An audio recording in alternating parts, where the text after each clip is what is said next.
ఈ ఎస్సీ వర్గాలు కావచ్చు, దళిత వర్గాలు కావచ్చు, లేకపోతే బీసీ వర్గాలు కావచ్చు, ఎమ్మెల్యేలుగా, ఎంపీలుగా, మంత్రులుగా కూడా ఉన్నారు కదా. ఇది ఇది సరిపోదంటారా? ఎమ్మెల్యేలుగా, ఎంపీలుగా అంటే ఒక ఊళ్ళో సర్పంచ్ అవుతాడు మనోడు. సర్పంచ్ అయినాక అయా నీ బాంచని కాలు మొక్కుతా ఉంటాడు మళ్ళీ ఆదోరని.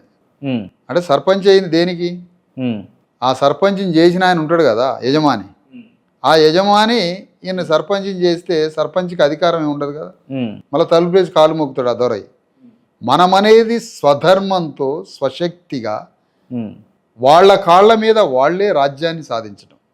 అగ్రవర్ణాలు ఏదో ఎమ్మెల్యే టికెట్ ఇస్తే సర్పంచ్ని చేస్తే ఆ రాజ్యం కాదు, దాన్ని రాజ్యం అనరు. అది ఒక రకంగా చెప్పాలంటే బానిసత్వమే. మనం అనేది మనమే ఒక వేదికతో, మనమే బీసీ ఎస్సీ ఎస్టీలమంతా ఒక్కటై మనమే ఆ వేదికతో రాజ్యం కోసం యుద్ధం చేసి స్వరాజ్యాన్ని స్థాపించడం. రైట్. ఇప్పుడున్నటువంటి పరిస్థితులలో క్లియర్గా మాట్లాడుకుంటే ఒక నియోజకవర్గానికి ఖర్చు పెట్టాల్సిన పైసలు 50 నుంచి 150, 150 కోట్ల దాకా ఖర్చు పెడుతున్నారు. అన్ని డబ్బులు వెచ్చించి ఖర్చు పెట్టుకోగలిగేటటువంటి వ్యవస్థ విశారదన్ మహారాజ్ చేతుల్లో ఉన్నదా అంటే? నా దగ్గర 50 రూపాయలు కూడా లేవు. మీరు 50 కోట్లు అంటారు కానీ 50 రూపాయలు లేవు. కానీ ప్రజలకి సైద్ధాంతిక నిబద్ధతనిచ్చి వాళ్ళకి వజ్ర సంకల్పాన్ని నేర్పి వాళ్ళ ఓటుతో వాళ్ళు రాజ్యానికి రాగలగడానికి కావలసిన సమస్త మార్గాల ద్వారా వాళ్ళని నిర్మిస్తాననే ఒక ఆకాశమంత ఆత్మవిశ్వాసం ఉంది. రైట్. ఇప్పుడు నేను జనరల్గా జరిగే ఒక విషయం చెప్తాను. ఒక ఇంట్లో 4 ఓట్లు ఉన్నాయి.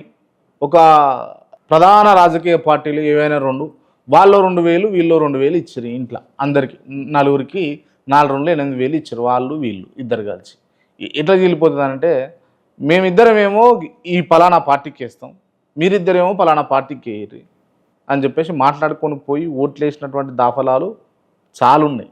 ఇటువంటి వాటి నుంచి ఎట్లా బయట తీసుకొస్తారు? ఆ కుటుంబం మొత్తాన్ని మాకు ఓటేయించుకునేటట్టు చేస్తాం. ఎట్లా సాధ్యం? ఎందుకంటే ఎట్లా సాధ్యం అంటే, ఇప్పుడు ఆ కుటుంబం అనే దానికి అసలు ఓటు ఎవరిచ్చిండ్రు? ఆ కుటుంబానికి ఓటు హక్కు ఎవరిచ్చిండ్రు? అంబేద్కర్ ద్వారా ఓటు హక్కు వచ్చింది. రాజ్యాంగం ద్వారా వాళ్ళు సమాజంలో పౌరులు అయ్యారు. సమాజంలో బెనిఫిట్ అయ్యేది రాజ్యాంగం ద్వారా. అంబేద్కర్ ఓటు ద్వారా ఓటు వచ్చింది.